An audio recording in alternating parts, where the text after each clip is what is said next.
Let your man go, huh? Drop it, I don't want to talk about it. Drop it, hell. I want to hear about this, homie. I said forget about it, cuz.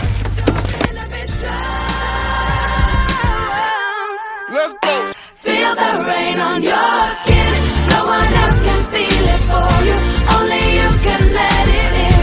No one else can speak the words on your lips. Drench yourself in words unspoken. Live your life with arms wide open. Today is where your book begins. The rest is still unwritten. Lighting up our lives.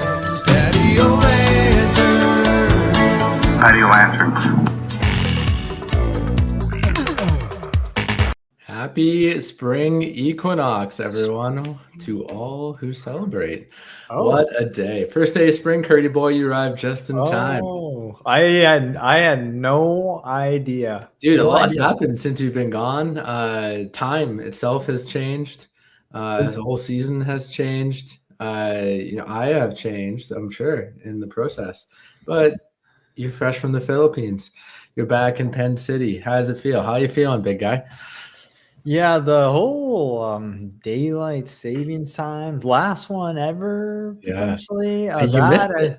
That's got me frazzled a little bit. But, as you know, no big deal. 11-hour flight or whatever, 12-hour flight. It was a 14-hour time difference. No big deal. Step off the plane. I'm feeling good. But the daylight savings time, that was something I was not prepared for. You can't prepare. I mean, we have our tips on the gram, but you really can't prepare for that. Do you feel like you had a little bit of FOMO from missing out on the last ever daylight savings? No, I cannot say that it did. Let's talk about that because it is something I was hoping we would get to. We're there now.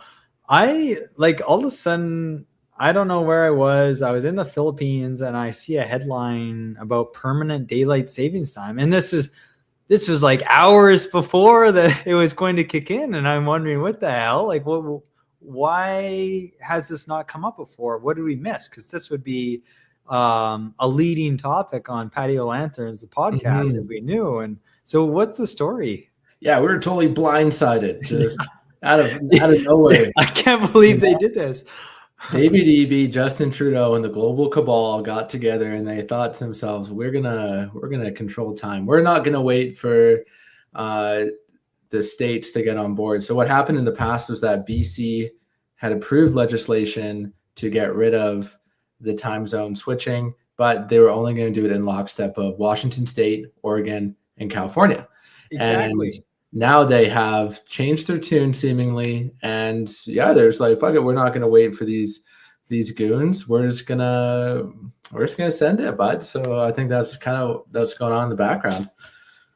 That is what I instantly thought of. Is I thought we were waiting on the states. So now we're gonna be in half the year. We're gonna be in a different time zone than those states. Yeah, I was thinking about when you click the computer, like on the interwebs, when you click in the different drop down for your time zone, I'm going to be confused on we need a new time zone. Am I going to be on Pacific time? We just need British Columbia time. BC time? Yeah. So kind of wait and see on that one. And there's a lot of, I guess I think I'm happy with the one that got picked. I always get daylight savings versus standard time mixed up, but I like the idea of having another hour in the evening, then an additional hour in the morning. Sleep experts will disagree. They say you need as much morning light as possible, but I'm thinking about the middle of July and I don't need another hour of daylight at 3 a.m. That's not going to help me at all, but another hour of evening time. Yeah, that sounds pretty good to me. See, the hour of evening light is what everyone goes to, and that's the obvious. That's the sexy choice. You're out frolicking under the cotton balls are falling in mid-July. I don't know, and you're frolicking out there watching the 1st of July fireworks. The thing is, for me, 90% of the time, I'm not doing anything like late at night. So, and I am up early. So practically speaking, I think for me, the hour in the morning, I guess, was probably better, but I don't really care one way or the other.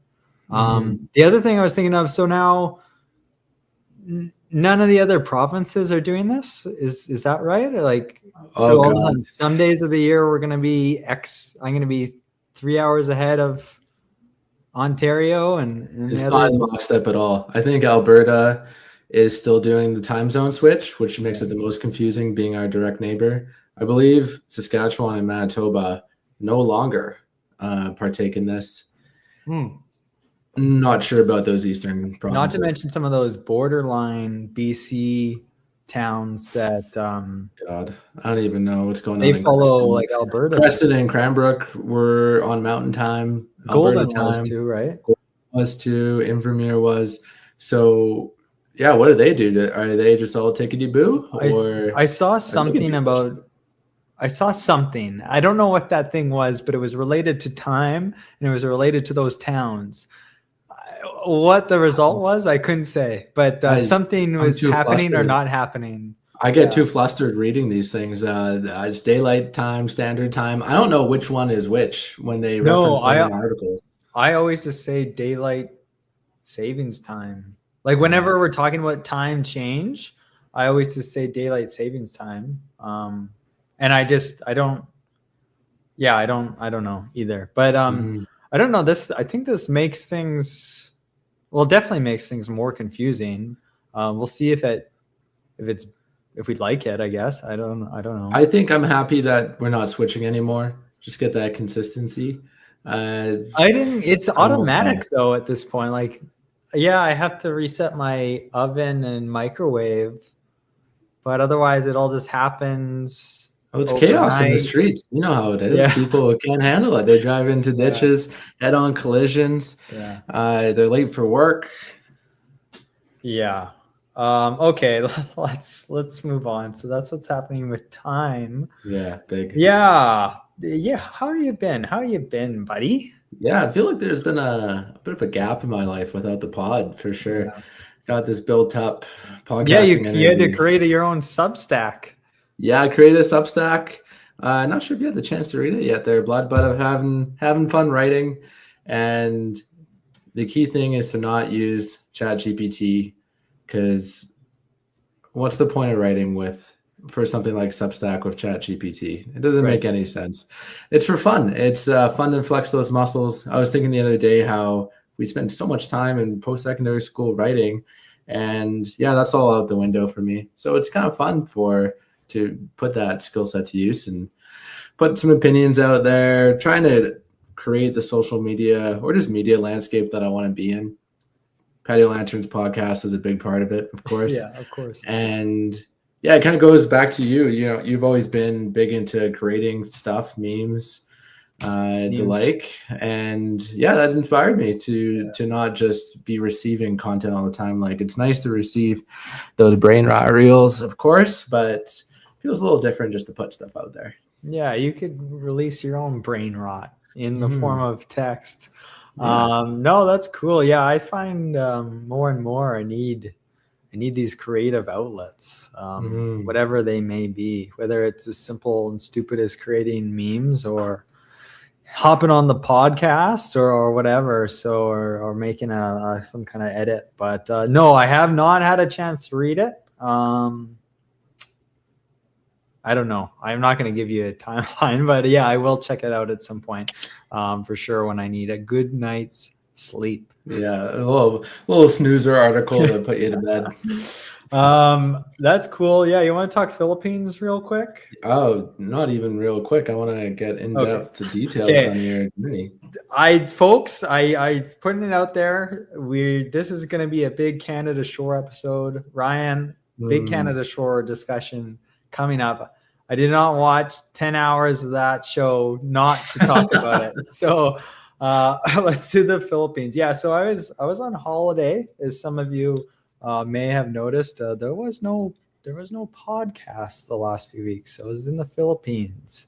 Why the Philippines? I don't know. I never know why until it really just happens. You start brainstorming destinations, and you kind of just think what might be cool or what might be different. I haven't gone to somewhere hot and warm and sunny in the last little while, as you know, Ryan. There's something there's an allure to like that pain and that just suffering is a good word. So found myself in other climates, but a bit of a sick puppy. yeah, I went to the Philippines. I'm just looking at some of the notes. I didn't like take a ton of notes there, but I had to jot down a few things to see if there's anything interesting to repeat on the podcast. You know what? In a climate like that, it's so hot, it's humid, I'm so sweaty. All I did was pack like tank tops, and I threw them all out at the end of the trip. We'll get to that. But I see people wearing t-shirts. I talked about Chris in Canada Shore wearing a turtleneck to the club in one of the episodes. That was fucked. That was fucked. The most fucked thing that happened that whole show. Wearing a t-shirt in this type of climate, I think, is insane. Like, everyone should just be sleeveless. So I did not wear a t-shirt over there.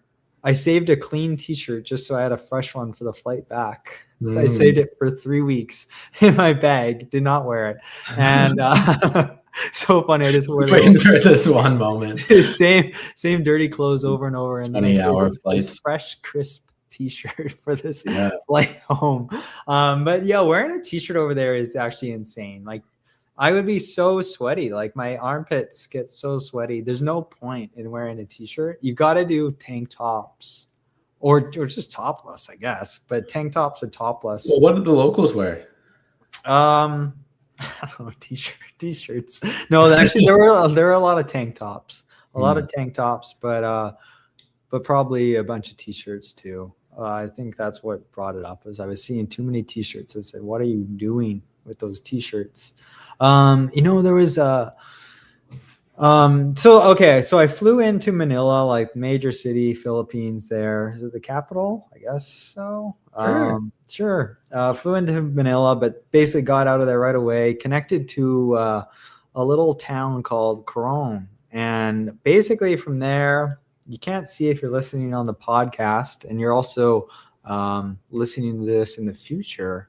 Another little time wrinkle to this episode. But basically I went counterclockwise and did a loop. So I started in Manila, like passed through Manila, and then kind of circled back to it. And so I went to Coron, and then I went to El Nido, and then I went way over to like an island called Leyte. And then I went to a spot called another island. Oh, they're all islands. I went to another spot called Boracay, I think is what I learned the pronunciation was. And then back up to Manila. So there is so many freaking islands in the Philippines. It's all, I don't know, there are over 1,000 islands or something silly like that. That's where that dressing comes from, eh? 1,000 island dressing. Yeah, good one. Is that true? Absolutely. Good one. You think we could just make that up? I really had to be careful on where I wanted to go, because you don't want to, I don't want to be just traveling all the time, like literally like on your feet or on a boat, on a plane, on public transport. No fun at all. So I picked like 4 hubs. Those are the ones I picked. Basically, my takeaway was, I don't know if I've been to a country yet like that where I've kind of walked away feeling like there's so much left unseen, just because there's so much ground to cover and it's so spread out.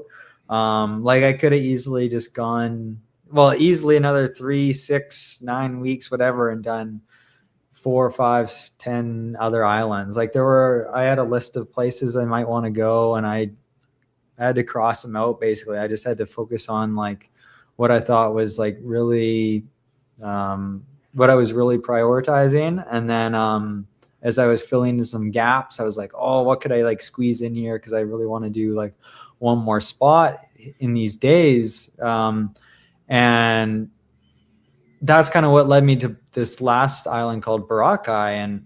And people may have heard of it because it's a pretty touristy place in the Philippines. It's a pretty popular island for tourists and even locals to go. And I had known about it, and I kind of had crossed it off earlier on. Oh, I'm just looking at it now. It's a pretty tiny island. Yeah, Maybe pretty, like yeah. 10 kilometers across. By like It's 1 really kilometer. it's really quick to get across in the east-west, and yeah, no longer for sure. Yeah, it's not very big. It's like a resort island almost. Right. It's like a resort island or a party island, depending on what you want out of it and where you exactly put yourself. And I remember like looking into, because I looked into the Philippines a few years ago as maybe a place I might want to go, and I wrote some things down, and this was one of them. And I revisited it again this year, and I was like, it sounds crowded, too touristy, not really my thing. And so I kind of like crossed it off. But then just based on how my trip was coming together, I needed a spot to go to at the tail end of my trip. And logistically, it was the easiest because it still was a kind of a pain to get there, like it is to kind of get to any other island. It's like almost a full day of travel.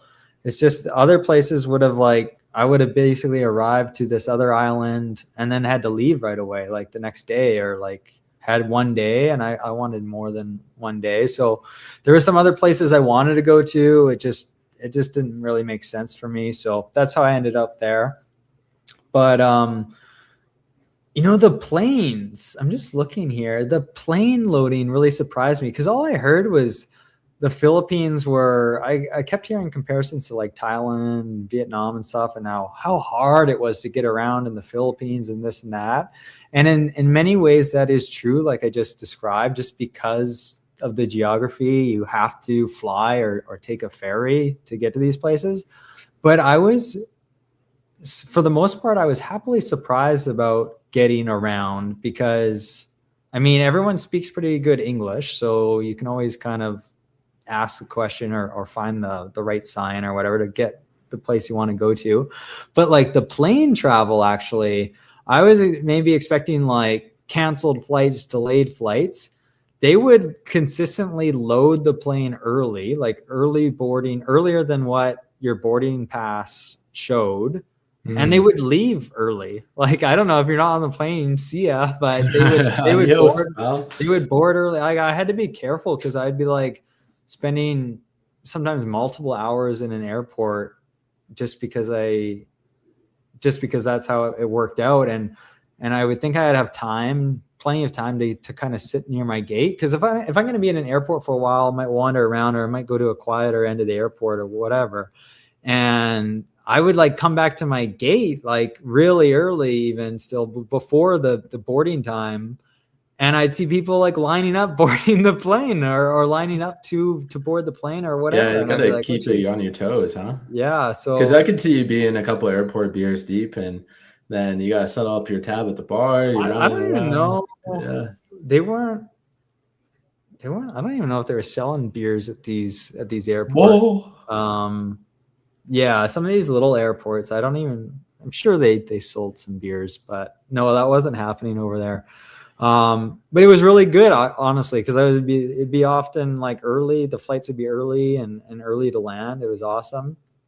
I did try like every San Miguel type of beer. That's their Filipino beer. And they had like, I mean, I don't know. That's basically sometimes all you had to drink was that. So I just tried like every type, sorry. But I mean, so like highlight.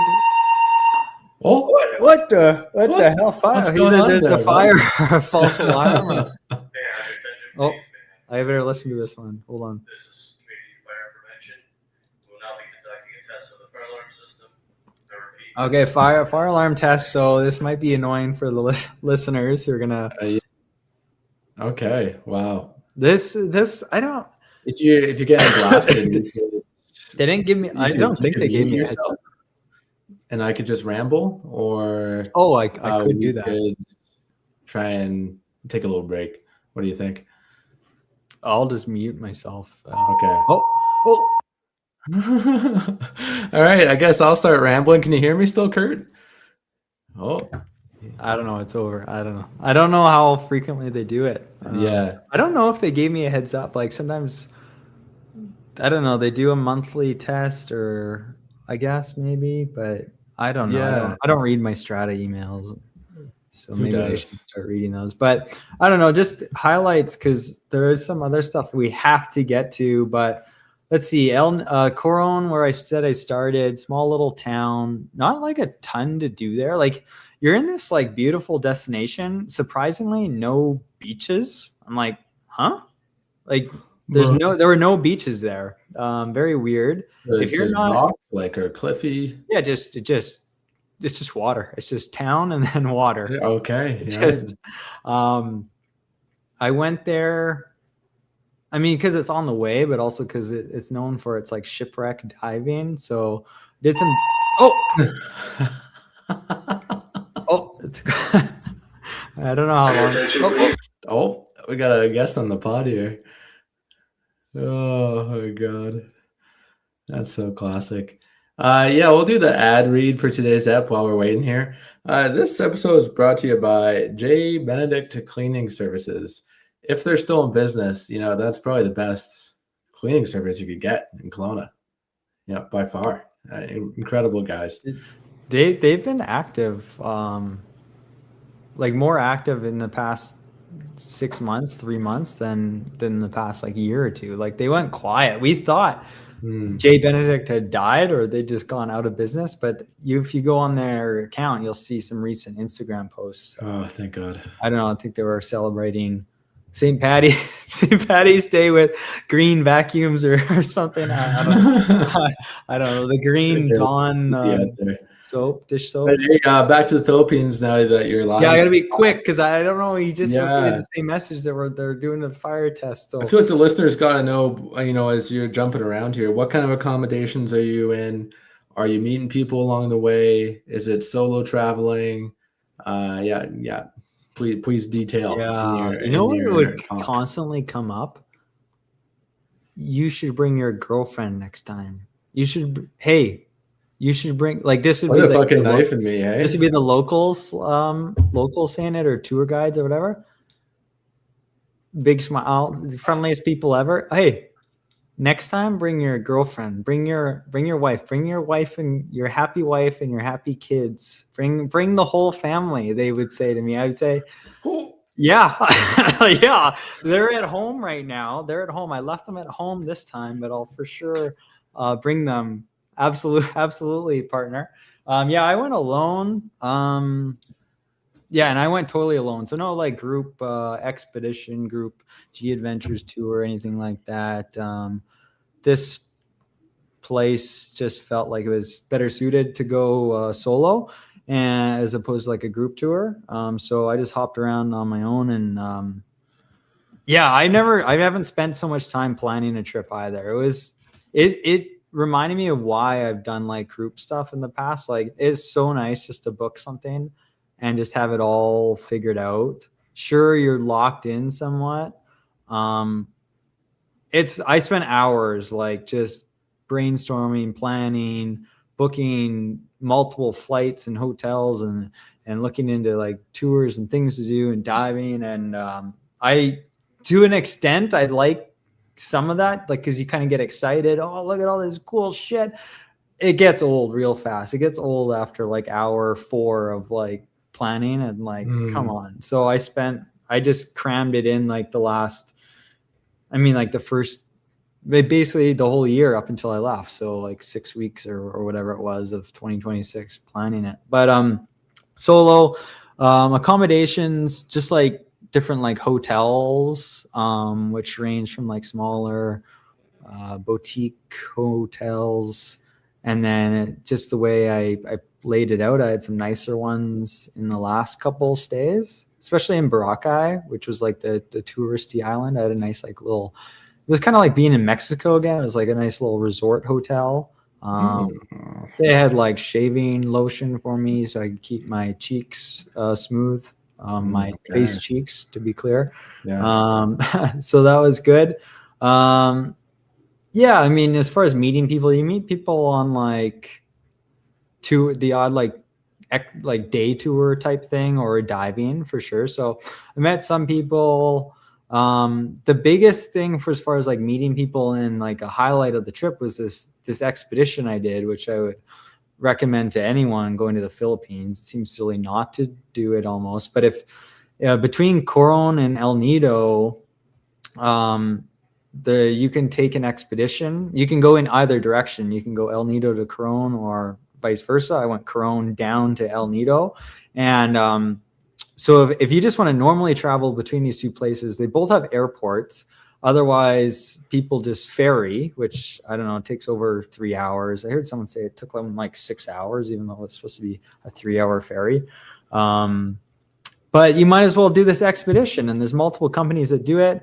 I had written down this company called Tao Expeditions a while ago. Again, this was something I think I wrote down a couple of years ago. Whenever I would look online, it just kept popping up as like a must do. And this was the company doing it.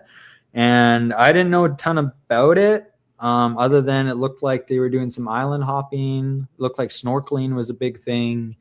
And then I was like, I don't even know what else you even do other than you just boat around. And you camp in these like beach huts. So you kind of stop at like a deserted island, a private island, and just camp in these like beach huts. There are a couple islands. So that was 4 days, 4.5 days, 4 nights. And there's longer, there's shorter ones you can do. But the one I did was 4.5 days, 4 nights. And that's when I was actually like off the grid for a couple days for reals. And yeah, it was awesome. So it was actually a lot of people. It was 23 of us on this boat. And it's not a big boat. It's and it's a motorboat. It's not like a sailboat. And we started in Coron, and then you shipped off, and you just you would make like 2 or 3 stops during the day to a beach, to a reef, to a shipwreck. I don't know, something like that. They would feed you all that stuff. Amazing food. The best food I had while over there. They did like an unbelievable job cooking. Is that like Filipino food or Western food? A Filipino food. Yeah, they're all Filipino boys on board. The Lost Boys, as they call them. Okay. And they would cook the lunches on board, and then the other meals the dinners were always on land. The breakfast was usually on land, although we had 1 or 2 on the boat. On land, it was a bit easier for them to spice up the meals better. So like the dinners especially were amazing, but all the meals were awesome. They eat a lot of like fried pork, fried chicken, fried fish over there as well. Okay. Beneficial. So if you're a meat eater, but they did have like vegetarian options, and they did have I think they just forced gluten-free upon us. I don't even know if they gave us optional gluten-free. Dude, this is my place. They just said, yeah, this is gluten-free, by the way. Yeah, so that was like awesome. So there were 23 of us plus the crew, say, I don't know, 6 of these Lost Boys crew members, including, captain, cook, just general seamen, I guess. I forgot my sailor's hat. I had to remind them that I was a seaman. You pull up the picture of yourself with the sailor's hat on. This is me back home. No, I should. My wife and kids. It was awesome. So the only thing I would say is the hype was too much. It's always a killer for me, especially. I had read so much, or I just heard this name, this thing kept popping up in my research and my planning. You got to do this. It's amazing. I'm like, okay. I'll book this thing. Don't know much about it, but I'll book this thing. It kind of just looks like snorkeling and boating around. Cool. Ferry sounds boring, so this would be a cool off-the-grid adventure. And then when I was over in Coron, I went out a couple times, but like on a tour or dive or whatever. And I'm thinking of this one couple, or this one couple. A couple of friends, couple. I don't know. And they had just they went the other direction, and they just finished this same expedition, same company and stuff too. And they raved about it. They absolutely raved about it. And I'm like, okay, I didn't say this, but I'm thinking again, I'm like, man, like the hype is, there's no way it can be this good. And you know what? And then actually after the expedition, after I'm done with it, everyone in my party, everyone on the boat is raving about it. I mean, they're absolutely raving about it. So I wouldn't say it's that good. I would say probably if you want to go on that side of the Philippines, it's pretty much a must do. I think it'd be silly not to do something like that if you're going to like Palawan area, which is where those towns are. And you're talking about the like island hopping expedition with the 23 people? Yeah. Mm-hmm. Yeah. But if I really wanted to be like negative, I guess is like glorified snorkeling. You don't do a ton of stuff other than snorkel. So that would be my one. Like I was thinking, I give it like a 9 out of 10. Like I love being at sea. I love just boating around. I love these little islands. It's beautiful. It's peaceful. The food is amazing. It's probably the best part is food. But maybe I'm just not a big snorkeler. It's kind of, once you do it like the first time, it's kind of, unless there's something crazy that happens to swim by, it's kind of not that exciting, especially because I'm a superior scuba diver. So maybe that's part of it. So is that kind of like having a glass of copper moon wine after getting the real deal from the Naramata bench? Yeah, it is kind of like that. Yeah. That's kind of, I just don't get excited for snorkeling. So it's kind of cool. But yeah, it's not like super exciting. So for the most part, when you're doing these stops during the day, it's mostly to do some snorkeling. Sometimes it's to go on a beach, a random beach or something. They had like beach volleyball going, and some guy like climbed a tree and cut down coconuts and stuff. But you're not doing a lot, which is okay with me for the most part, because I like just chilling out as well, and got a lot of reading done, which is awesome. They got alcohol on board. You got to pay extra for that, but they got it. Sorry, I've had this daylight savings time cough since I came back. Yeah, better watch that. I'm just drinking this beer. I got this little tickle in my throat, but I don't know. So I would say if I had one knock is there wasn't enough variety in terms of activities. That's on the tour. Other than that, like really good. I would still do it. If you looked at the Philippines and you decided like Palawan, Coron, El Nido places just did not interest you, sure. I would say whatever, forget about it. There's probably plenty of other places you can go in the Philippines. But if you're going over that direction anyways, I think you got to do it. You might as well. The other interesting thing, I was shocked. I was the only solo traveler on the boat. Huh. Actually, it's weird because just in general. I had booked, in general, only Canadian too, I think. Yeah, only Canadian too, but only solo traveler. I had booked like the day prior, I think initially. And the company came back to me soon after and asked me to move. And it sounded like it was because maybe I have it here, but they didn't have enough people, or I thought it was because I was like the only solo traveler, and they thought it'd be better experience if I moved to another date. So they moved me to another date, or asked me to move.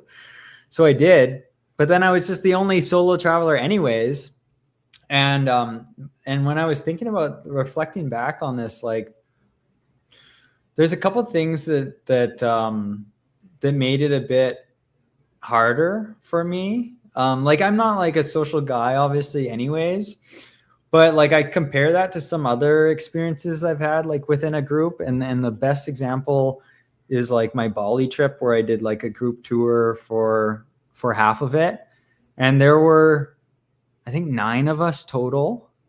Perfect, absolutely perfect number. 9 of us booked that. Amazing. And there was a mixture of solo travelers and pairs, but the pairs were all, there were no couples, I don't think. Maybe one couple. Otherwise, everyone was just like friends or solo travelers. Even perfecter. On this thing, I was the only solo traveler, and like 20 people were like couples. Like, so it was like even harder. And everyone was like super nice. Like everyone got along super well.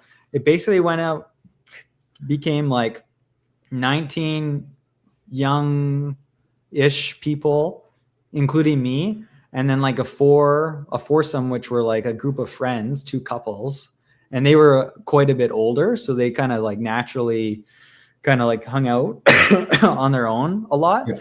But everyone got along super well. The group was super tight. I definitely felt like a bit of an outsider. Like I would say, like everyone was super nice, but it's like it's hard to like break into a group of like 8 people that are having. That are all couples. That are all couples that are having like a conversation. I like have realized like I can do better when it's like 1 or 2 people and I can like start chatting someone up.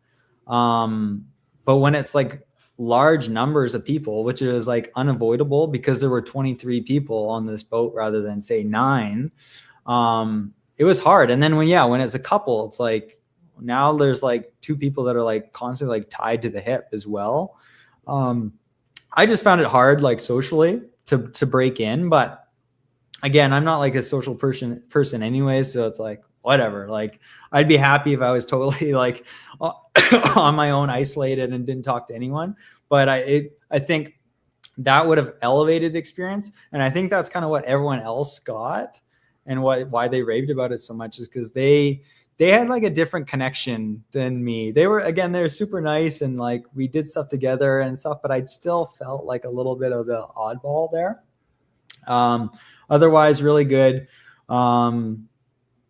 Otherwise, the only other things that I want to talk about really, the Paul Walker resemblance thing was random and hilarious. Yeah, I need the details in this story because I'm picturing you're just walking down the beach with your West Coast Choppers t-shirt, and yeah, someone just pulls you over, and is that Paul Walker's live brother? No, so this was in Boracay, and I was just checking out of the hotel, and so one of the ladies at the desk just, I don't know. Yeah, I was checking out. One of the ladies just tacked us on casually, like, by the way, you look like Paul Walker. And I just like laughed. And that's about it. Basically, that was it. It was just a random thing. So that was funny. And then, of course, the ultimate travel hack, just throw your clothes out at the end of the trip. Don't do any laundry. I attempted laundry myself one time. Otherwise, I just said, screw it. It's too much the effort. Everything's all wet. I'll just wear the same dirty clothes over and over again. Maybe that's why no one wanted to hang out with me on the expedition. And then at the end of the trip, there were like 3 tank tops I tossed out. And I had to kind of stagger it. So I saturated with sweat, hey? Yeah, and I mean, these are shirts that I've had for a couple of years at least, and some of them had been through some of these similar types of trips, and I like wore like some to I was working out on some days, and yeah, they're just nasty. It was like not even worth packing them, and I'm packing light, carry on only, like get it out of here. So I just threw it all out, and then I was on my way home. Okay, so I spent way more time on this than I wanted to, because I definitely want to just send it on Canada's shore here. But there was one other thing One other thing, Ryan. So whenever there's something like this happens, I go on a trip like this, you never know what can occur. So I write a letter. I wrote a letter in the event of my untimely demise. And actually, I recorded my reading of the letter. And the idea was that if I were to blow up in a submarine underwater, get eaten by a whale shark, this letter would find its way to you, and then you would have some closure. Oh, thank God. So it feels like I'm here, obviously, surprise, I'm okay. But it feels like a shame for you not to have read or listened to this letter. So I have it here. I have it ready for you to listen to. Okay. So Please. the only question is, do you want to listen to the full letter or just the short version? I want the full letter. Okay. Are you ready? Absolutely. Because I have it here, and excuse me, folks, if I look away or I get emotional. Like, this was okay. Just keep in mind, when I'm reading my letter, I am thinking it's over. It's over for me. I'm dying, right? Dude, but we read the letter. Yeah. What's the pretext? Did you feel like you were in danger? No, you just never know. No, I felt completely safe over in the Philippines, but you never know when you jump on a plane or you head over there. You head over to a new country. You go scuba diving. I think this is because you were playing Silent Hill, and they just had all these letters hidden to everyone. And yeah, okay. I want to hear it. I'm super curious. You have my full attention. Okay. Here it comes. Might be a little quiet. Let's see. In my restless dreams, I see that valley, the Okanagan. You promised you'd take me there again someday, but you never did. Well, I'm alone there now, in our special place, waiting for you. Waiting for you to come to see me, but you never do. And so I wait, wrapped in my cocoon of pain and loneliness. I know I've done a terrible thing to you, something you'll never forgive me for. I wish I could change that, but I can't. I feel so pathetic and ugly laying here, waiting for you. Every day I stare up at the cracks in the ceilings and think about how unfair it all is. The doctor came today. He told me I could go home for a short stay. It's not that I'm getting better, it's just that this may be my last chance. I think you know what I mean.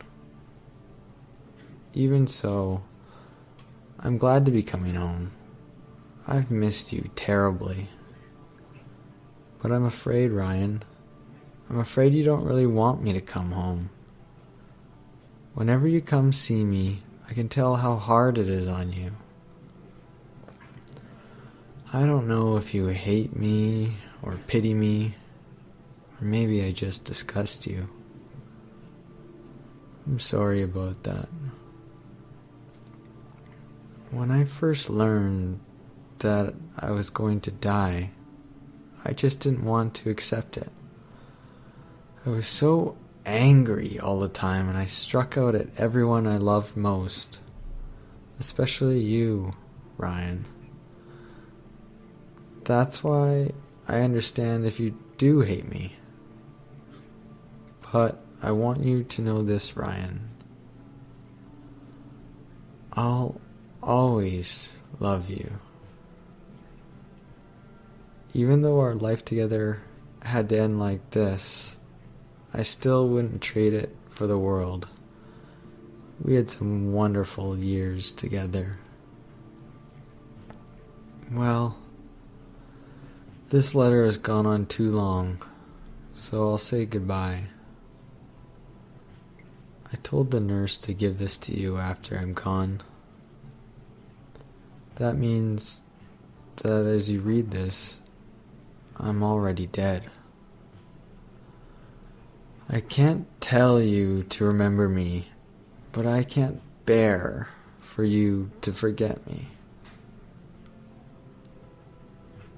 These last few years since we started the podcast, I'm so sorry for what I did to you, did to us. You've given me so much, and I haven't been able to return a single thing. That's why I want you to live for yourself now. Do what's best for you, Ryan. Ryan, you made me happy.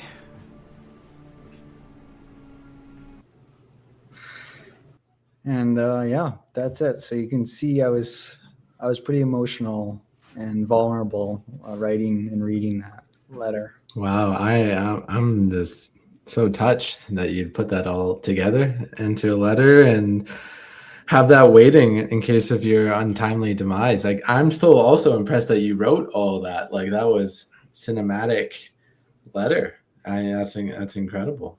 Well, I do quite a bit of writing often when I travel, and yeah, it just comes to me, that sort of thing. I'm just Yeah, you should write your own Substack with that kind of stuff.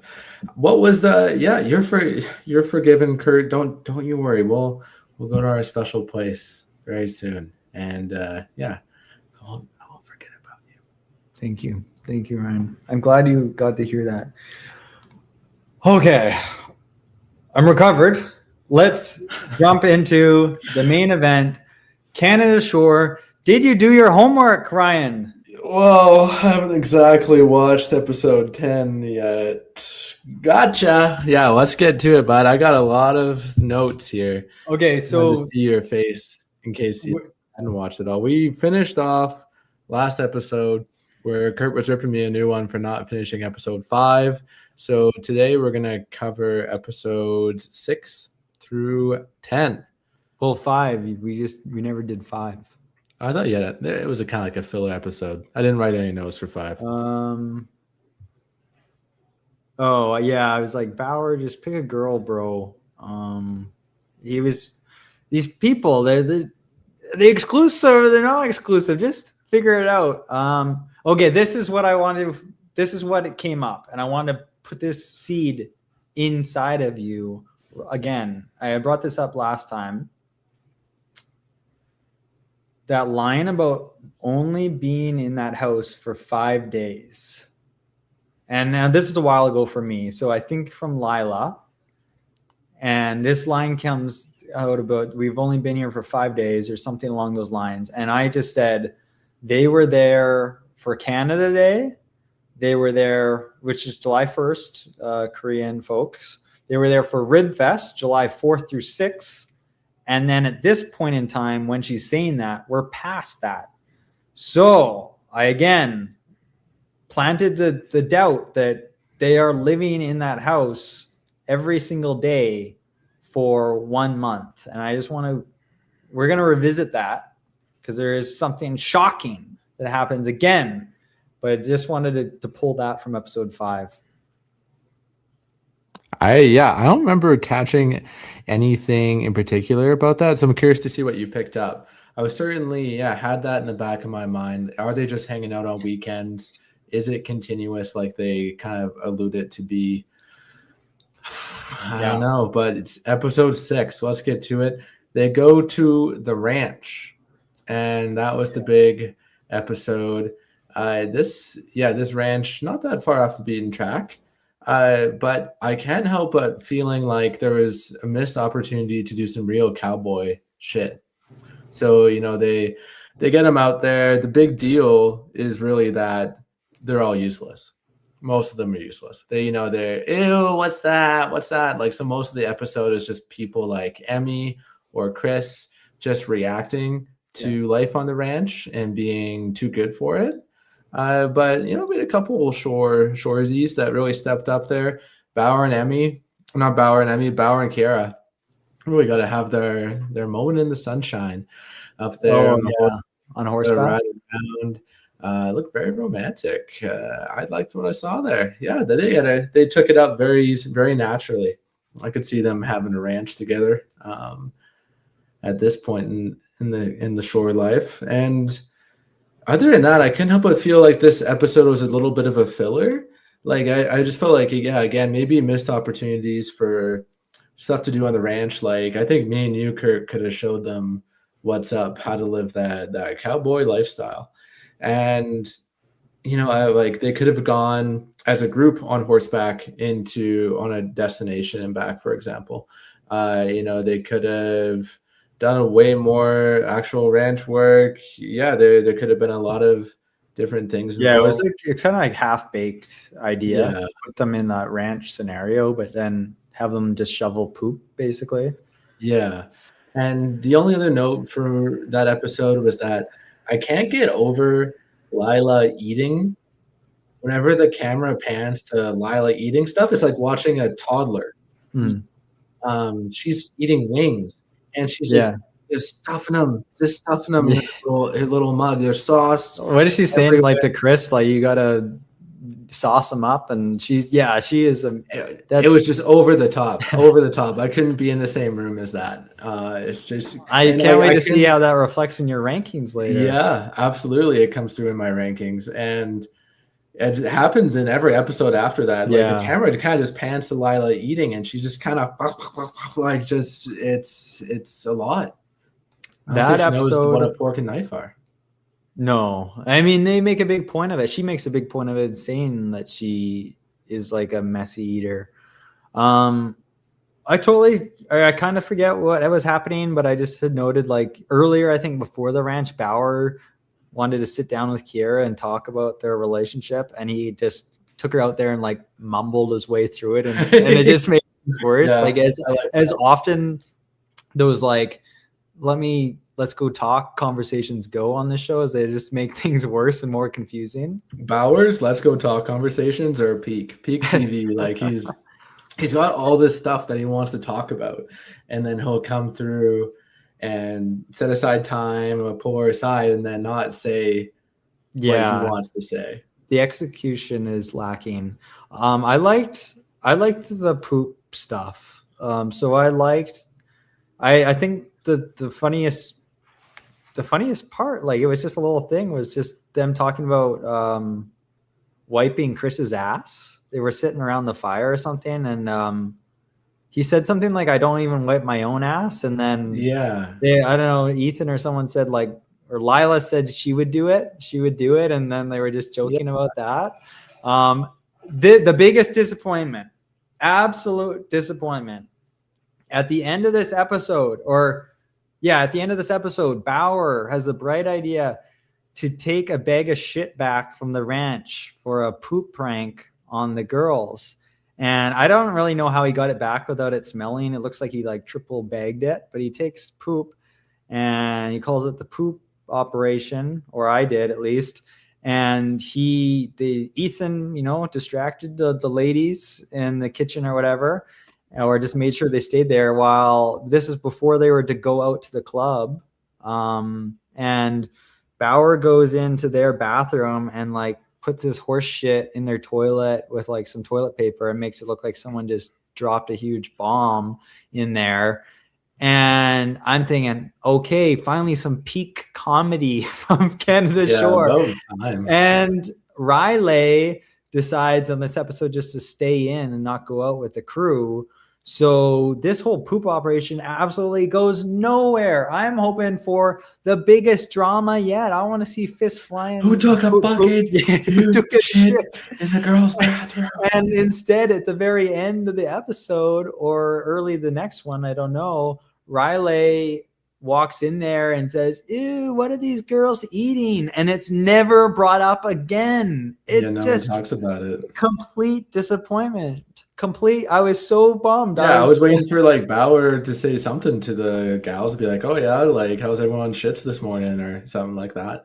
But Yeah, because he would say Nothing. that. Somebody would ask the girls how their shits were. Yeah, I mean, you could just you could kind of work it up in a way, maybe not as derogatory, but you could be like, "Hey, yeah, I've had crazy poops after that ranch. Anyone else? Anyone else having very grassy, massive poops right now?" I was expecting one or multiple girls to find it. All of a sudden, it explodes because everyone's home. Yeah, And it's like, what? Like, who didn't flush or what the hell? Gross.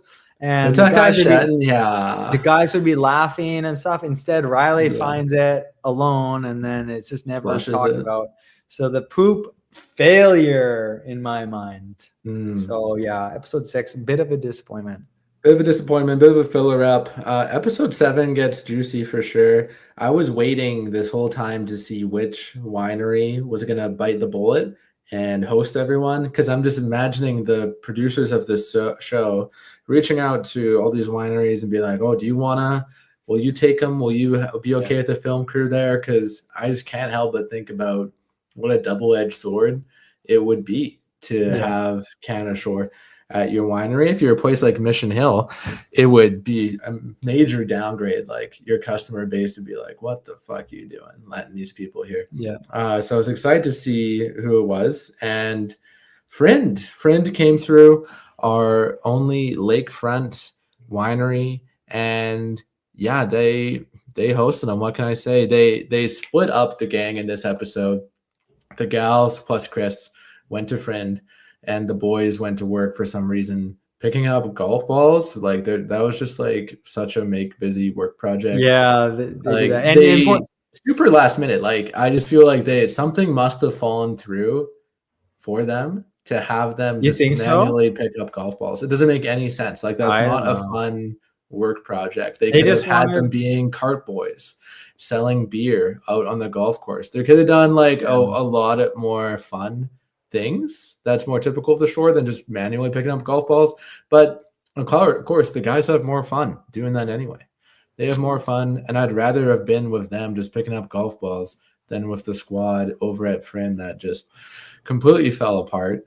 I realized that this is the point for me that Emmy is no longer the most annoying person on the show, and Chris really took the title in this episode. So many times, just like, shut the fuck up, Chris. Oh, like, yeah, everything coming out of his mouth is just so whiny. I'm very annoying. glad you said that. Yeah, I want to get into that in our rankings, but I'm glad you said that. That's interesting. Important to note, Snooki flies back in this episode. Yeah. So she's in a prison, right? And she literally, as they frame it, she has been to town once, came in, forget what they actually did, and then she left. And according to the show, as shown on TV, she flies in, they go for a wine tasting, she flies out. She flies in from New Jersey across the continent to go to Friend, and seemingly the same day, I think, maybe one night, I don't know, flies out. So she flies in for one quick wine tasting at Friend. The whole driving range thing, I never thought of that really, that it was like something fell through. Maybe, I guess. Maybe they just ran out of ideas. Also, just like organizing that sort of thing. I wonder how that goes. Like, if you do cart boys or something like that, now you're interacting with the golfers and there's more variables. There's more things that could go wrong, or the golf course doesn't want that really happening. that chaos when people are just trying to golf. The driving range can be more isolated chaos, which it was. I think they just basically closed down the driving range or a section of it to everyone else. So maybe, the whole Friend thing, disaster. Because this time Lila and Chris were arguing. They're supposed to be best friends. And so they really get into it. Chris is being a huge asshole, as I recall. But yeah, my takeaway really was Snooki. Snooki is kind of an afterthought of this whole show. I don't Yeah. I don't know. They wanted to I tie the actually, I'm position. glad you touched on that too, because I have a note for this episode that there's more Daner in Canada Shore Yeah. than Snooki. And Dane, I don't like Dane. I don't think. Like, I mean, I Yeah. know that's his whole shtick. Like, he's the Prince of Kelowna. I think is he self-proclaimed Prince of Kelowna, or did that? Yeah. And as we discussed, I think he was on reality TV, Big Brother, or something before. I don't know. Even last episode, because I was thinking, I think he's got to go bald. He's got to go Shave her bald. off, Daner. Yeah, I think he's got to go bald if he's going to return in season 2 of Canada Shore. His hairline was getting up there, but I think he's just. I know it's his like thing, but it's just cringe. I think I mentioned this don't know. last time. That I have a friend who is in the same grad class as him. He's only like 34, 35. The guy fucking has been aged by the party world. I would have guessed mid 30s or something. You think so? Yeah, he looks. Sorry, Dana. You look at What like. do you think? 40s? I thought he looked like 40. Yeah, he's looking like he's in rough shape out there. But yeah, it's more Daner than Snooki for sure. Are you alluding to the idea that Snooki was only there for one weekend and that they filmed her popping out of the box at the same time? Potentially, it all ties together. Yeah, we'll come back to it after episode 10. Yeah, it all. Yeah, something doesn't really add up there. Let's go to episode I have 8. one more note Okay. for episode 7 was that thankfully they have not gone to the Blue Gator yet. And I'll spoil the rest of the season. They did not go to the Blue Gator. And that makes me happy that they didn't, go to a place like that. Sometimes I got to think about what they haven't done in Kelowna. And yeah, they didn't spend like any in the last episode they go to a beach, but there's no big beach days really. Was Like that Starson's Beach? That was Rotary. Okay, yeah. Why would they go there? I don't know. Yeah, we'll get to that for sure, but there's no beach exploration. None of them are out there on watercrafts, themselves really outside that. Yeah, I needed more water activity. Yeah, like you have this high speed property, and yeah, there's no one like, oh yeah, I just got a fucking boat license, and now we're gonna rip around. Like there is no one really pushing the water sports angle. There was no big beach days, besides something that was way too overly curated. And yeah, I'm kind of glad they didn't go to a place like the Blue Gator. There was also no real restaurant. Yeah, there was no restaurant. Yeah, they just ate at home for the most part. They must have just ate at home because they just are there on the weekends.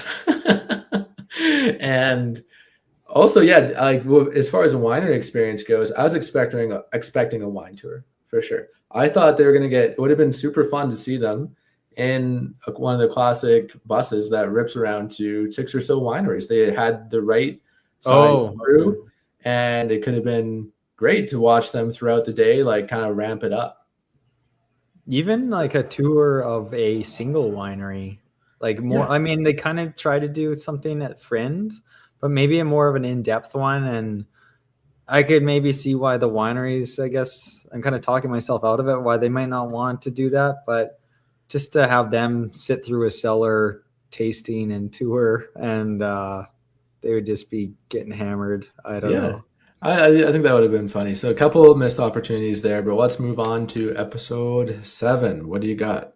8. We're on 8 now. Are we on 8? Oh, yeah, shit. We're on 8. And I was just thinking so I had to watch, I don't know how many episodes you watched this week. I watched 5. I had to watch one every single day to make sure I was ready, because the finale came out yesterday, so I had to be ready for today. So I was just banging through them, and it's a tall order when you have to watch them that frequently. Okay. I actually have one more note for 7 that I missed. So Bauer had a crash out, and I love the idea of just crashing out with a bench press. That's 8 available. Oh, is that 8? Okay. That's what I have. Yeah. Oh man, maybe I'm getting my episodes mixed up. Either 7 or 8. Probably 8. Yeah. Anyways, Bauer crashes out. and just Yeah, starts- his crash outs are crazy. Like, I don't know, it's like funny, but it's also kind of like crazy in an over the top way. We've all crashed out one time or another. We all have our mechanisms. His is yelling at himself, Bauer, stupid, stupid, stupid, and then busting out 10 reps on the bench press. yeah. It's funny, and he's just doing it with like everyone in the house. He's apparently yelling so loud in his room that everyone can hear him, because it wasn't like he went to his room, he's yelling, fuck, fuck, fuck. And like Kiera's like outside, like listening to him. So he's yelling really loud. And it is especially funny that he's not doing it when he's not like he goes home alone like me after you don't do your homework and yells like and swears. He just goes to another room and yells, and everyone in the house can hear him crashing out. And he doesn't care. He's just yelling and screaming. And it was, I think, I forget if it was because this is a time when it must have been when Kiera said she like detaches really easily. Yeah. And what a lot of shit. Like, they're all, it's snip, snap, snip, snap, snip, snap with all these people on the show. Are you into each other or not? Are you exclusive or not? It's just constant. Every episode is just constant. Oh, lovey-dovey, and then yelling and screaming. This was her birthday. This was the strip club birthday episode, actually. Yeah, that's right, at the Liquid Zoo. At Liquid Zoo. Yeah. Yeah, I've written down just Kiera being crazy. So she must have been being crazy. I don't exactly remember what was happening. She was super jealous of Riley. She wasn't liking the way Riley was talking to Bauer, or the fact that she was talking to him at all. So she was getting extremely jealous. This was, I think, after she said she detaches her easily. Maybe before. It doesn't really matter. Emmett made a funny joke this episode about wasn't even a Bauer made a joke. I don't even think it was meant to be a joke. He just said like, because Emmett was on the phone with his grandma for some reason. Right. Her birthday, and Bauer is like, oh, what did she survive? 9/11? And Emmett's like, dude, like I survived 9/11. Like everyone did. Like everyone is here. And then this one they go to Crown and Thieves. Yeah, they got the job there. That's right. So they got the job there. Working. Wait, what? Yeah, the job. Yeah. Yeah. I don't think it was. Yeah, nothing too crazy in that job. I have a note that I really like the idea of Isaiah taking Giselle out to a date at the skate park. I think that's really funny. Like, yeah, like, all right, babe, watch me skate here. It's gonna be sweet. It's kind of like she liked it. She ate it up. But how much of that is because the cameras are there? Like, you got this opportunity to do your own thing, to go out on a date, and you probably had some budget for it too. But what are you're gonna take your girl to the skate park? That's your big romantic gesture? And teach her how to skate was what she said. Teach her how to skate. The whole idea of, there's other stuff I want to get to. The whole idea of the relationships in this show is just insane. The only last thing on this episode specifically was they bring in a psychic for some reason. Right. And I feel like that is something else that went absolutely nowhere. It was so out of the blue and felt like it led to nothing at all. Like, the only thing I remember is that Riley was told she'd get a big social media following and that Lila wouldn't do it. Yeah, but it's not like the curse with Nathan Fielder, where it's like one of them gets cursed by the psychic or something, and then that has this lasting effect for the next 2 episodes. Like nothing really happens after, right? It's just forgotten. Yeah. Okay, we got to rip through the last 2 episodes in our rankings here. Okay, yeah. Okay, episode 9. There's some kind of brawl between the women in this episode. I didn't write down who it was exactly. But I think it's hilarious that they called security. I think they were waiting. This wasn't really that out of hand. It was in the my producer experience. that called security. Yeah, it was the producer. I don't think it was Yeah. that out of hand, but I think the producer was waiting for the moment to call security so that they could flex that security was there at any moment to hop in. Oh, I thought you were gonna say just because of like the entertainment point of view. Yeah, It's it's also the exciting.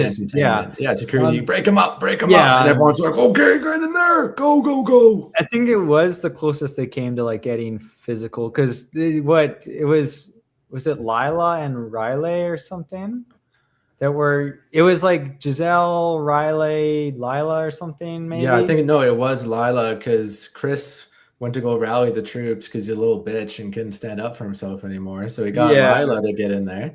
and then she like lightly pushed Lila, I think, and then that's when security came in. Lila was about to lose it. Security SWAT team called into the bedroom argument. That was the most exciting part. Were these people like waiting in the closets? Yeah, it makes you think. It makes you wonder. Are they waiting there every single day for an entire month because everyone's staying in the house for the whole month of July? Yeah, and August. I have why are Lila and Chris waking everyone up? So one of the mornings in this episode, Lila and Chris are like, let's go wake everyone up. Let's go bang pots and pans. And Chris is giggling like he does. And for some reason, they just start banging pots and pans. And it's not like anything's happening. Like there's not like they have an event to get to or that they know of. They just start shit disturbing. And I think Ethan's like, what the fuck? And it's just stupid. It's just another reason, especially on Chris's end, like why not to like this guy? Yeah, it's just so unnecessary starting shit. Yeah, it is. It's unnecessary. Like Chris just gets more and more and more annoying each episode. I think it was either this episode 9 or 8 where like everyone finally. I think it was 8 at the end where everyone finally turned on Chris because he was starting too much shit at the club and all that. And then that's when he picked up Lila to go fight for his cause because everyone finally turned on him. Yeah, right. I think that was 8 when he just literally said, it's too boring. I'm going to start some shit or something like that. And then he starts introducing this blonde girl to all the guys that are supposed to be with these other girls. So then that goes back to one of your original theories. Are these people plants? Like, is that blonde girl a plant? I'm going to fast forward a little bit to episode 10. Is the guy that goes with the paddleboard with Emmy a plant? Like, the nerd these people? Is the nerd a plant? It comes back in the party. Totally seem like a plant. Like the camera angle is just perfect on these people. He's too nerdy. Yeah. Okay, in episode 9. Yeah. We're bouncing around. This is what I was leading up to. There is I think multiple times there's only a couple days left in this house quote. So I guess it depends on how literally you want to take that quote when they say couple days. Is it 2 days? Is it literally 2 days or is it 5 to 6? Is it a week? Is it a handful of days? But that quote comes up. Okay, chill folks, because this episode they go to the Rose Disco in City Park. The Rose Disco was July 18th. So is there a couple days left or is there like 13 Dude, days? you fucking got him. Got him. Clip that. Oh. Chat, clip that. Put that on the podcast story. Tag Canada Shore. They've been here for 18 days? At this point in time, they theoretically would have been there for 18 days. And they only had a couple days left, even though they're supposed to spend one whole month in the house together. So just the timeline, it's like watching a time travel movie. It just doesn't add up. There's plot holes here. The disco. Are the cameraman just following them around the disco? I still am curious how that all works, like when they're out in public. And a lot of time they are like segregated. They always have their own space, which is why I don't think the Blue Gator would work, because there's not enough space to have they always need a taped off space, because they have that everywhere they go, I think. And here they've got like a big circle taped off for the Canada Shore Crew, but once in a while they head out into the crowd, and just how that gets filmed, I kind of wonder. This is interesting. So after nothing had really happened between Emmett and Riley since like episode 2 or 3. Yeah. Like they were kind of on off for the first couple episodes of this show. Yeah, then Emmett just started dissociating. Yeah, and Emmett was like, "Oh, is he gonna leave? All the boys are worried about him like leaving." Snooki's like, "Listen, bud, you gotta stay," and he's like, "I'm happy now." And Emmett, this was so random to me. Like, I forget if they're sitting together or if he pulls Riley aside at the Rose Disco, but I felt like this came out of nowhere. He just said, "I don't have emotional feelings for you," like completely unprompted says that.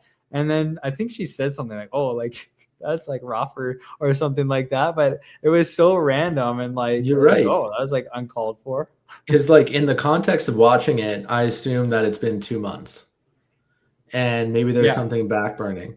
But the idea that him and Riley had an encounter maybe in their first few days, and they've only actually been there for like 2.5 weeks, makes it seem more reasonable to for him to say something like that. No, I'm just saying it was out of the blue. Like, what if I told a female coworker randomly, like, I don't have emotional feelings for you? Or maybe that's not the best example, but maybe it's someone I like made out with like a month ago. Yeah. And we had no contact or whatever. And then I just randomly said like, I don't have like, it was so random. I thought like, I don't think there was it's not like Riley was waiting for clarification or wanting or chasing him down or anything. It was so random. And so, let's get into the love stuff, because in this episode, Isaiah and Giselle say they love each other. What the hell are you talking about? It's been 18 days and you're saying I love yous. And like none of these relationships even are like respectable. Like it's a whole new context of like 18 days, because I assume by episode 9 it was like end of August at this point, like that they were going to be in there for 2 hours. It's been 2.5 weeks. Yeah. The plan is 1 month. They call it summer, like, but it's summer camp love. They call it summer, the entire summer. Summer's almost over. In reality, it's reality of the shore, it's 1 month. In reality, I'm questioning whether it was even 1 month. But yeah, this is July 18th. Emmett's mom shows up and cooks everyone breakfast. Emmett, I'm just like, relax, like.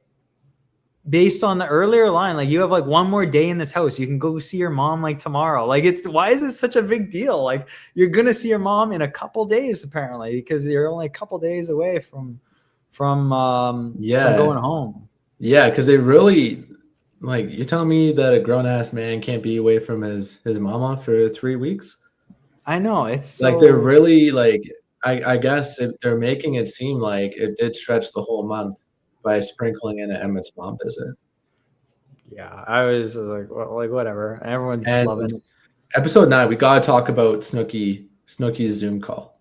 I think it's so fucking funny. So she calls the house and she's up on the TV, and her background is hilarious. It's like it was nothing. It was just like it kind of looked like your background. Like it's just she has these huge sunglasses on, so it's like she's hungover or something. She's put no effort into anything. It's just like, oh yeah, Snooki, hop on a call. And she's just like, okay. And just says, what's up, bitches? And then hangs up the phone. Oh, like, I didn't even notice. I can guarantee she doesn't know any of their fucking names. Like she has like a list in front of her. Yeah. And it's just like, yes, Riley. Okay. Better check in with Chris. Like she gives zero fucks. And I think it's hilarious to think that maybe she was only there for one time, maybe even a day, and filmed it all, went back home, one Zoom call later, because she doesn't show up in the final fucking episode. No, I didn't think about that she doesn't show up in the final episode. But even going back to when there were Snooki sightings in Kelowna, I just assumed like you're only making that trip once, like to Right. film something like this. And then the show comes out and they are showing up twice. And each time it's like just to do like one quick thing. I doubt it was separate trips there. Nice try, Snooki. You gotta wake up pretty early to beat the kids here. The last thing on episode 9 that just bothered me is like just Kiara, like you're picking out an outfit, just wear your own damn shoes. Don't get all fired up on not being able to wear, I think it was Riley's boots. Yeah. I know like people like sharing clothes and stuff. Just wear your own boots. Especially like she said, no, just wear your own shoes. Just get out there. Get the hell out. Okay, episode 10. A fine finale. You want me to start? So there. Yeah, please. I'm just annoyed at this point. I have 5 hours of the show this week, and they're all crying because summer's coming to an end. It's middle of July. It's mid to late July. It's Do we have confirmation on that? You Or think we just they going after fast we're forwarded? going after the idea that this was just a couple days after the Rose disco. Do you really think they just went Rose Disco to August 30th? Or what are you No, saying? I think you're right, but I was just wondering if I missed anything like a misplaced calendar that was up. Maybe in the back or background something like if we scoured the episode. some but big smoking gun. No, I think it's confirmed verbally that there's to spend 1 month together. So I think that part is confirmed. That's not speculation. It is the month of July. The characters just say summer. They just go summer. But in reality, it's July. Summer. And in reality, I'm thinking it's like a couple weekends or whatever. And I want to dive into this because you had an earlier theory that it was only the weekends, and then maybe they fucked off somewhere during the weekdays. Because where is all the passing weekday footage of them just living life? Like, there's just not a whole lot of cutscenes. Like, it's very purposeful, but I don't know. Like, are they even there on the weekdays? Like, they're going out. No, that's what I'm saying. I know. On Friday they're night, not. Saturday night, they're just there for stacked up like 4 weekends, maybe 3 weekends in July. Yes, that's exactly what I was saying. So I'm past that. No, they're not there on the weekdays at all. No, it doesn't nothing makes sense. Even just the logistics of keeping the house clean and just everything about it. I'm just thinking there's no way they're there every single day. But yeah, they're crying because summer is coming to an end.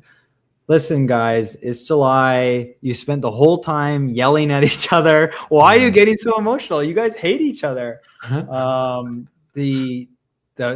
there's more crashing out. There's the purse issue.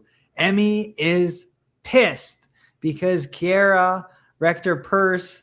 And then it is hilarious when the footage is shown of Emmy slamming the door on her own purse, breaking it.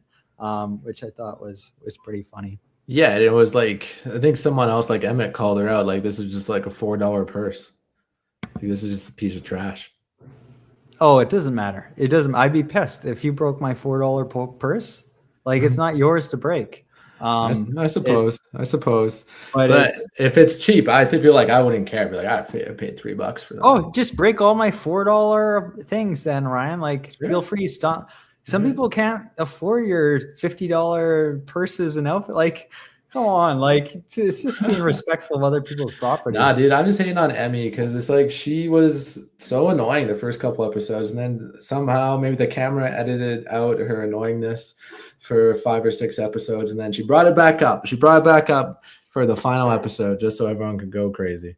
I know. I was writing notes. I was excited, like, to say like the Emmy climbing the rankings, and then I get to episode 10 and she falls back down because she's being crazy again. She's doing so well. Yeah. I had the same thing. Like, she was laying low the whole season after that bad beginning, and I was like, okay, she's actually kind of chill because she's not doing shit all. And then she gets involved in this stuff, and Fortunately, that hurts her chances to have a beer with me. Yeah, so we talked about the beach. You said it was Rotary Beach. So for those who don't know, like there's like probably like two main public beaches that if you're gonna go to a beach, especially like a party crew like this that would go to, you go to like the Tugboat Beach or Gyro. I thought they were gonna go to Gyro because that's like kind of their neck of the woods based on where the house was. I guess maybe they didn't want the crowd around them, so they went to a quieter beach. So they go to this quiet little family beach. And they even comment on it, like where, like what do they say? Like where are we? Or there's no one here. Or they say like there's families, little kids running around. Like Isaiah says there's like little kids running around. And like, yeah, that's like the beach you went to. I can confirm that my mom goes to this beach because it's quiet. And it is not the place to go get boozed up. Yeah, and they went to get boozed up. They brought all this alcohol. They're excited about it. They could have listened to an episode of Patio Lanterns where I detailed every single beach access in Kelowna, and I could have advised on what beach to get to. They picked maybe the worst one out of them all. Okay, wow. I actually can't think of a worse beach to go to for their mission. It was a terrible choice. Terrible choice. Another terrible choice is like all the outfits in the show. I just have questions. I brought it up like even I don't think they like pick out their own outfits.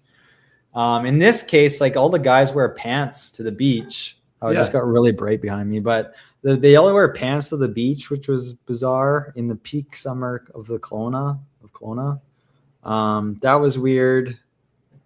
And then the rest of the episode, so they have this final party on. They go back to Perch, the rooftop in downtown Kelowna. Oh, sorry. Before we get to Perch, we got to talk about the Emmy guy situation. Yeah. That just seemed like another setup. You know, like maybe Bauer and Emmett, randomly pulled in those couple paddle boarders. Sure, that's believable, but I just don't believe that a guy just randomly kind of comes in and interacts with Emmy in a positive way where they want to have all these cute moments together. I just can't, like within a half an hour, I don't believe it. I don't fucking believe it. It's a meet cute. And there's no way that this meet cute happened. I think I wasn't sure what was going on with the paddleboard. What happened to this guy? Does he show up to the rooftop party at the end? It all just seemed like they were trying to force that maybe everyone had a moment with a romantic connection, except for Chris. Like even at the rosé party. Yeah, that's right. At the rosé party, they panned to some good-looking gays who, tossed him a wink. Yeah, that too. Right? Yeah. And Emmy didn't really get her moment in the sun. So I feel like this was a rush attempt to get a guy in there to, tie a bow on it all for them. Yeah, it definitely makes you wonder how many plants there are throughout the whole show. Other than the obvious ones where they're working. It's like, what else? It's all weird. So they go to the rooftop party. Yeah. There's hundreds of people up there. I know. Who are all these people? Who are these people? They're like, oh yeah, this is just everyone we know. And we haven't seen these people. I haven't seen these people ever. They're just family members of the crew or something. At the beginning, they're like, we're going to have a party. And I was like, thank Christ they're about to have a house party because they haven't done anything with people outsiders in the house. Like I thought they were going to have a rager or something. Another missed opportunity. But yeah, they go to the top of Perch where again, no one in Kelowna really hangs out, but they go to the top of Perch and who's there? Who knows? They don't know these people. The ranchers. The ranchers the are there. Tiki boat guy. The other nerd, plants. The nerd. The other plants are there to collect guy. their paycheck. The paddleboard guy. What is his name? Dax or whatever. The Kelowna guy. Yeah, that's right. The Prince of Kelowna guy is there. Dane is there. So and then just a bunch of filler. I don't know, NPCs that are just there. Let's round these people up and get them up to the top of Perch because we need everyone to hop on a table that clearly already has broken table legs. We did it? They can say that it was broken. There's no fucking way the camera is just like deadpan waiting at the perfect angle for this table to fall. I don't, that's another one of the things I don't buy. It's like, oh, well, we're all going to safely dance on this table until it crashes. What about when they went to, this might have been the previous episode, they go to Red Bird again and all the boys decide to like chug beer on each other's shoulders. Yeah. Ethan thinks it's like going to be amazing and hilarious. And then anyways, Bauer is like getting crushed on the bottom, but I was waiting for something bad to happen there. But I don't have any strong evidence about the table. That's just like my vibe of the camera angle being like ready to go for that exact situation. yeah, I guess so. I'd have to roll back the tapes. I just thought people standing on the table, they throw the camera on, see if it breaks. But it's the heartbreaking finale. So everyone's saying goodbye. Everyone gets their moment to like talk to the person they were hooking up with or whatever, hooking up with. And the one between Kiera and Bauer, I thought I was kind of cringing because I thought they were leading up to a late redemption, because again, like people were saying, I love you, I love you, I love you after 2 days in the house together. Kiera and Bauer are talking after they've been arguing the whole season, or Kiera's been crashing out and Bauer's been benching. And Kiera finally says, I love you. And Bauer can't bring himself to say it. He says, I really like you. I really like your energy. It's crushing moment for Kiera and their confidence. Like it's a tough spot. Either you fake it or you just throw some shit out there that Bauer said. Dude, horrendous response. You know what the analogy in my head is? It's like asking a woman to marry you at the baseball game. Like the lights are on. Everyone, the spotlight, the cameras are on you. What's she gonna do? Say no? She no? Right. Bauer actually ended up saying no, that he doesn't love her. But it was just like that, that kind of high pressure situation where you know what's going on. Everyone's leaving. You're by yourself down at the water. They set it up. Everyone's waiting for this moment. He puts his hand on her shoulder. I really like you, and I really like your courage, or some bullshit like that. And it is crushing for Kiera. And so then they cut to kind of Kiera breaking down, crying. Bauer's like in the car saying, I wish I would have said more. And I think he said, I wish I would have said I love you. And I thought, and then they cut back to Kiera, and she's in the house with like Chris and Lila, saying she never gave him their friendship bracelet.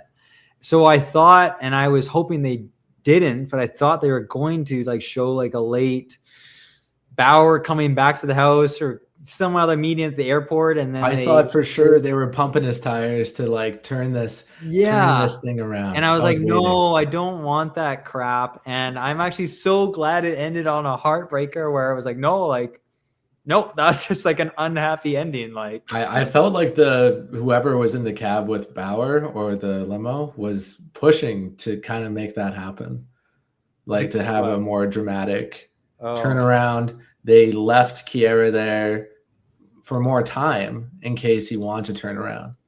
But I feel for the guy. He's a young buck, and maybe he hasn't said I love you to anyone yet. Maybe it's too much pressure for just knowing someone. No, that's what I'm saying. The whole thing is maybe insane. He's the same guy in this thing. I mean, Kiera seems like a really great person, but if you only know someone for 3 weeks, it doesn't add up.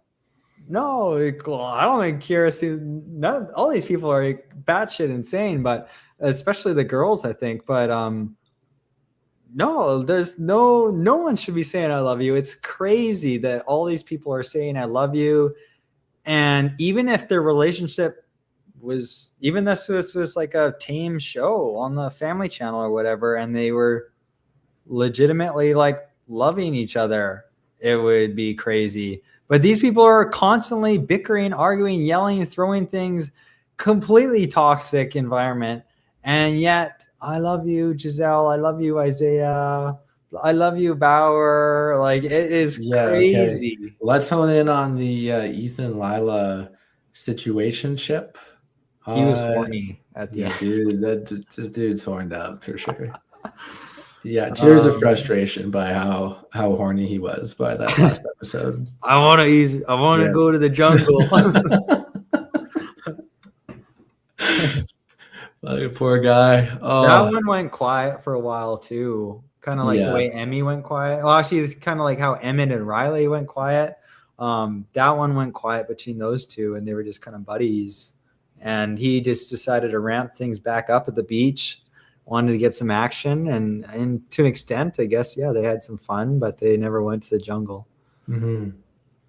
But I don't know. They're cool. They left on good terms, right? It wasn't. This is true. Yeah, Kiara and Bauer didn't. That was I the guess only one that like left on horrible terms. Giselle and Isaiah kind of like trying to figure things out. They were talking about long. Different Giselle's cities? obsessed with this long distance thing, and Isaiah's like no at first, but then he's like, "I love you," and yeah, seemingly they're gonna make it work. No way, man. No way those two are gonna work. No, Come dude. on. Isaiah's too cool. He is too cool. He's Yeah. too cool for that long-term relationship. I mean, he was very much communicating his needs for having someone in the same city as him, which is very reasonable.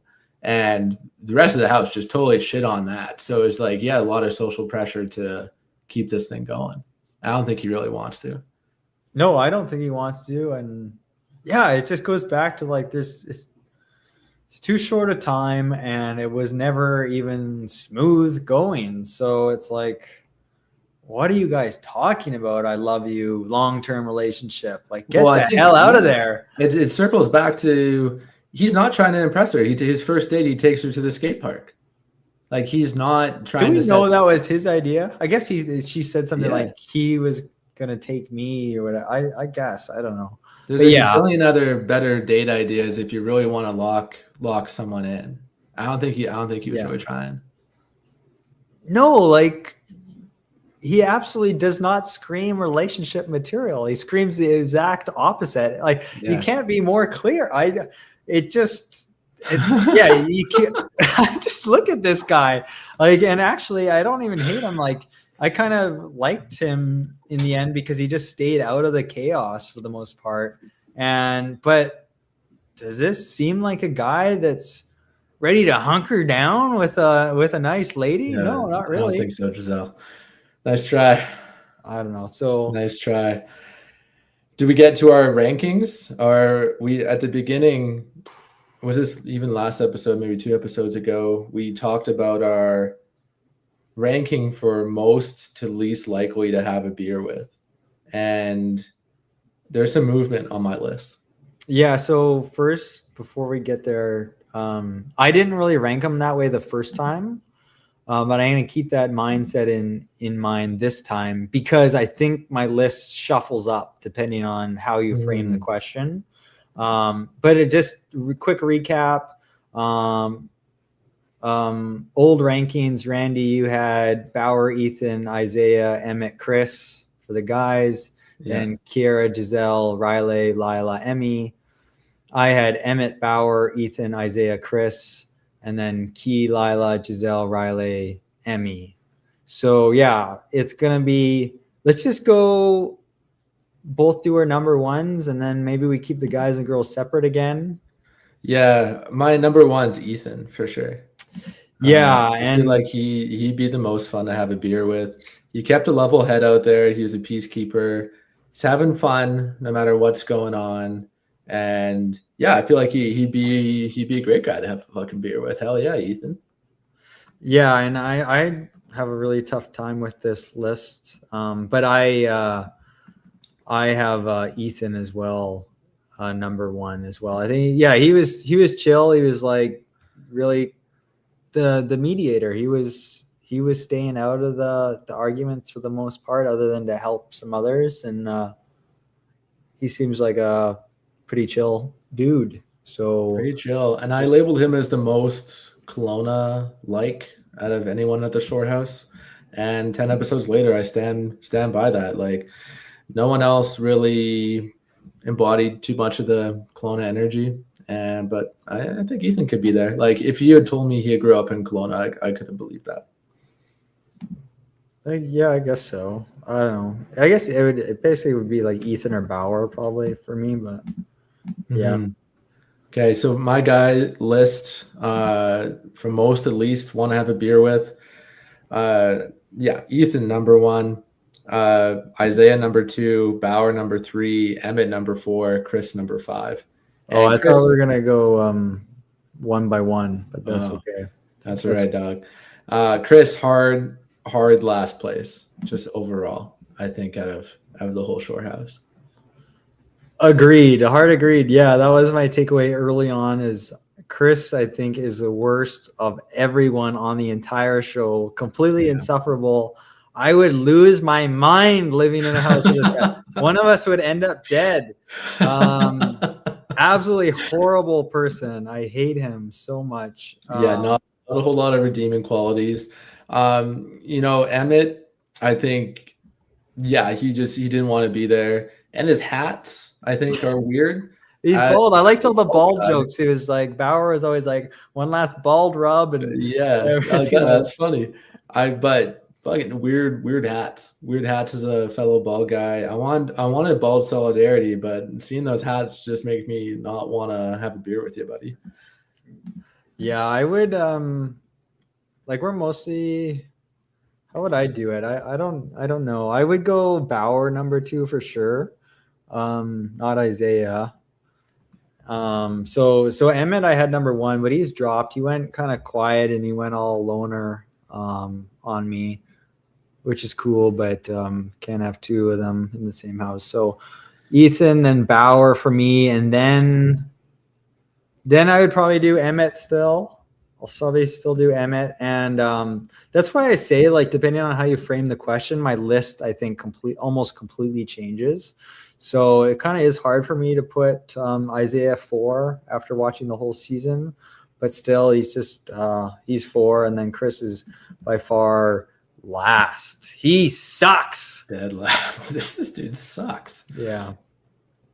Okay, girls. I have a really tough time with the girls. Okay. The girls are all insane. The guys, Chris obviously is his own category. The guys are kind of idiots, and they're not angels either. I think all the girls are legitimately batshit crazy. Yeah, go first. Who's your number 1 here? My list actually doesn't change. My number 1 is Wow. Kiara. So you have Kiara, Giselle, Riley, Lila, Emmy. Yeah. My list didn't change. Wow. Kiara is still holding out as my number 1. I think she seemed the most interesting. It really impressed me at the ranch. She got down and dirty. She's ready to go to work. I feel like she's got some good stories. I think she'd actually be fun person to hang out with for a beer. And I definitely couldn't say that for everyone at the Shore House. Yeah, this one is really tough. Like, we talked about Emmy. There was a chance if episode 10 didn't happen, and if depending on if we frame the question differently other than a beer, maybe something else. Maybe just who's the best, or just something broader like that. And there's a chance Emmy could be higher up for me, I think, because she just fucked off for episodes 3 through 9 or whatever. That was your best moment, really. I know, and it was like, okay, like this is just some silly girl, and just you don't have to worry about her like getting crazy, toxic, physical, destructive, yelling, all that stuff, and it's just like, okay, just have a pint and wait for this whole thing to blow over type of deal. But I had Kira first. Her stonks went quite down. It's just like everyone's stonks went down for me, basically, on the girls' side especially. So I think I might move, if we're talking have a beer with, I might move Lila up. Again, I don't think there's a right answer here. Yeah, I think Lila would be fun to have a beer with as long as she's not eating any chicken wings. Then she might even be below Emmy at that point. Yeah, and I mean that's kind of gross, but if it's just casual platonic thing, Right. I don't really care, Mhm. I guess. Keep her out of the wing deal bars. yeah. So I'll go Lila and Kiera. Yeah, she was losing it the rest of the season. The whole But you would lose it living in that house too. Living in that house.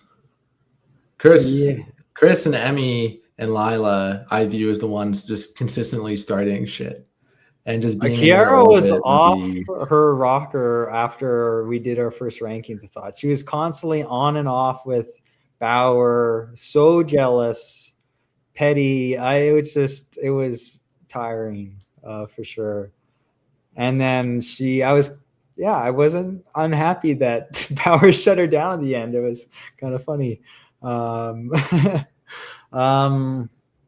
have a beer with. I probably would put Kiera here. After saying all that, I'd still put Kiera number 2. That tells you what I think of the rest of them. Wait, who is number 1? Lila. Okay. Wow. Yeah, she's near the bottom for me for sure. Yeah, because I had Lila number 2 before, so I just did a flip flop there. Lila moves up above Kiera, and then, fuck, man, this sucks. Like, can I do them all at the bottom? It depends on the day, I think. Giselle and Riley are definitely a tier above having a beer with Emmy. I don't think so. Not after watching the whole season. What did Giselle do?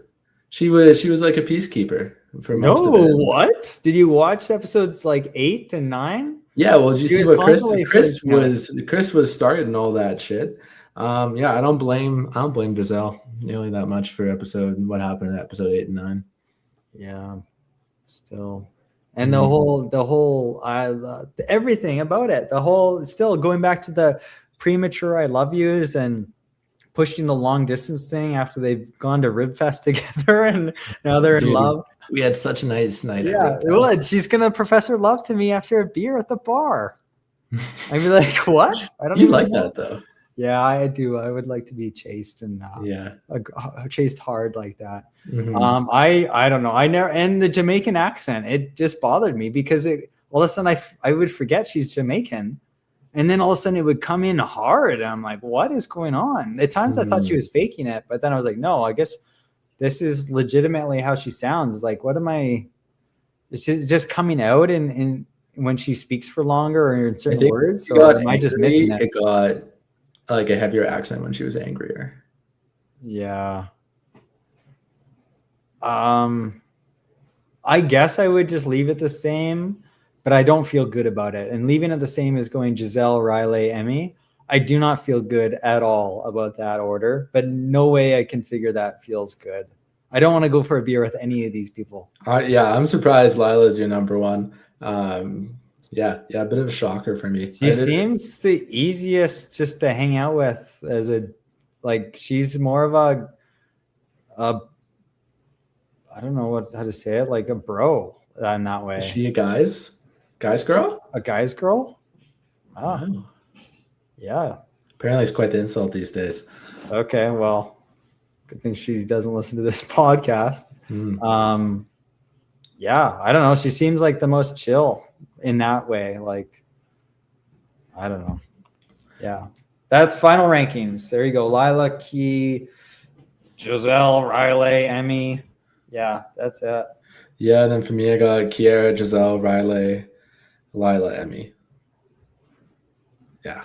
Wow. Having Giselle and Riley above Lila is crazy, I think. Oh, dude. I think so. I just couldn't be in the same room as this woman as any bar food. It'd just be a nightmare. Yeah, you're getting too hung up on the messy eating, I think. But also, like, when wearing the and it is low-key really funny when she's like wearing like slippers out to the club. Like, Oh yeah. That was a good little club hack as well. like talk about throwing away clothes after a night out. Like those would Yeah. just go straight in the fucking trash. Imagine how sticky that would be. Oof. Everything about this like it goes back to the whole outfits. Like I think a lot of the time they didn't pick them out, especially the guys. Like they were chosen for them. Like they had Yeah, they were matching clothes coordinated. they had matching clothes all the time. Who dresses like some of these people consistently? Like they stand out like a sore thumb, like the way they dress. Who dresses like that in Kelowna No. all the time, especially? And then every time they go to somewhere, every episode, multiple times episode, the girls are like twerking on the floor and stuff, and I'm just like laughing. Like it's their go-to. They're like just humping the floor, and I'm just like, come on, like every single time, everywhere they go for a cup of coffee or a Redbird or the Perch, you just cut to Riley humping the floor or whatever, doing the splits. All 3 Friday nights that they went out. Yeah. So what do you think? Are you looking forward to season 2? Is the show going to continue in Canada? Would it be the same crew? What do you think? Yeah. How did like in my head, Jersey Shore just had multiple editions of the same people, right? So they kind of alluded to the idea that there could be, I think so, like a 2026 Shore House with maybe some of the same people, maybe a couple wild cards, couple podcast hosts, a couple onks on the crew. Yeah, like this is kind of our. We're closer to the Prince of Kelowna's age than exactly. Like if they want a couple level-headed onks to cook up some burgers for people at the maybe Shore we House, should be the boss, like rather than Dane. We could come up with some more creative work. Step aside, Dana. We could definitely figure that out. You can fly in like Snooki to Kelowna, and then we could show them around and put them to work for a couple weekends. Yeah, hell yeah, brother. I was getting tired of watching this shit show this week. It was tough. Fucking lot. Like I had the luxury of being able to space it out to a week. And the idea of doing that like every day would I had to, at one point it was like I was cooking. I just forced myself to have it on while I was cooking. Oh yeah. It's just like sitting down, dedicated time to watch Canada. I need the dedicated time so that I can pay attention and take notes. So I would eat dinner or something and throw it on. But yeah, keep in mind, listeners, we're not avid reality show people. I think this is my first foray into watching an entire season of some reality show. Yeah, I was thinking like one Survivor is reality TV, but you're a huge Survivor. It's kind of same. Yeah. Okay. Where do they find these people? Like as long as these people exist, I have no chance of getting accepted on Traders or Farmer Wants a Wife or Canada Shore. I stand no chance of being let inside that household. Well, yeah, it's kind of like Daner. Like you work your way up around the reality TV circuit. So yeah, you're on one kind of Bush League thing, and then you get called up to another one, and so on. Like, where's my Bush League? Yeah, it could be Canada Shore, could be. I don't know enough. Yeah, there's no way a guy like me would get picked for Canada Shore. I need to do something crazy. I'm just a regular guy. Yeah, I'm just a normie. There's no way. I don't know. Well, I don't think any of the Shore people were on any reality TV besides Daner and Snooki. No, but they're crazy. This is what I'm saying. And I'm crazy in different ways, but not in like exciting TV ways. I'm crazy in like that guy's crazy. Let's stay away, not in let's watch and see what happens next. Well, it'd be kind of fun to have, I think, a couple level-headed guys. I know the straight man. They need a Jim Halpert or something like that. Looking at the camera, the little smirk. Yeah, that'd be good actually if you were on there and just just sitting down and smiling at the camera. It'd be hard not to, like, especially if, like, I know they had a lot of cameras placed strategically, but if they had camera people, it'd be really hard not to. I'd take the jungle for myself, lock the door. Yeah, just like Chris, episode 1. Yeah. Okay. Wow. So are you late for your appointment there? Oh yeah, gosh, it's about time. This might be a record length. Because if we have time, we could still talk some more. I just thought we were done like 20. Yeah, no time. Wrap it up. Okay. Well, we covered what we need to cover, and I'm glad. Back to non-Canada Shore programming next time, folks. Thanks for tuning in. Woo. Cause it's all in my head.